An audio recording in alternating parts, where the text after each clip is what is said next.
Улаанбаатар зүтгүүрийн депогийн цахилгаан хөдөлгүүрийн засварын цех нээлттэй хийлээ. За энэхүү цех ашиглалтад орсноор зүтгүүрийн цахилгаан хөдөлгүүрийн засварыг дотооддоо хийдэг болж жилд гадагшаа урсгах 5-8 тэрбумыг дотооддоо үлдээх боломж бүрдэж байна.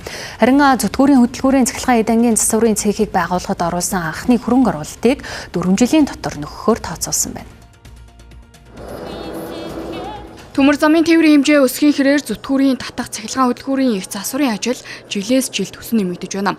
За өнөөдрийн байдлаар том оврын 180 ширхэг татах цахилгаан хөдөлгүүрийн засварын гүйлт хэтэрсэн байдалтай ашиглагдаж байна. 2025 онд элчит тэрэгний цахилгаан машинуудын засварт 2.5 тэрбум төгрөгийг, 2026 оны 1-р улиралд 855.4 сая төгрөгийг зарцуулсан байна.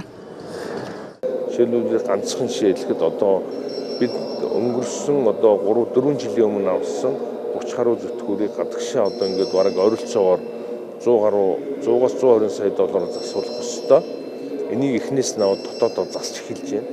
Тийм учраас бид нар аль болохоор бол эдийн засгийн хэмнэлт гаргаж Улаанбаатар төмөр зам маань энийг дотроо засч эхлүүл илүү их ашиг орлоготой ажиллах боломж нэгдэж байгаа гэсэн үг. Энэ нээлтийг бид нар хийх гэж Монгол инженерүүд сүүлийн 20-30 жил цахилгаан машины цехтэй өөрсдөө болчвол энэ гадагшаа засвар хийлгэж байгаа ажлууд маань дотоодоо үлдэх юмаа гэдэг зүйлийг 4 жилийн өмнө Улаанбаатар төмөр замын дараагаар Эрдэнэ дарга томилогдоод Эрдэнэ даргын шийдвэрээр бид барилга барих ажлаа эхэлсэн.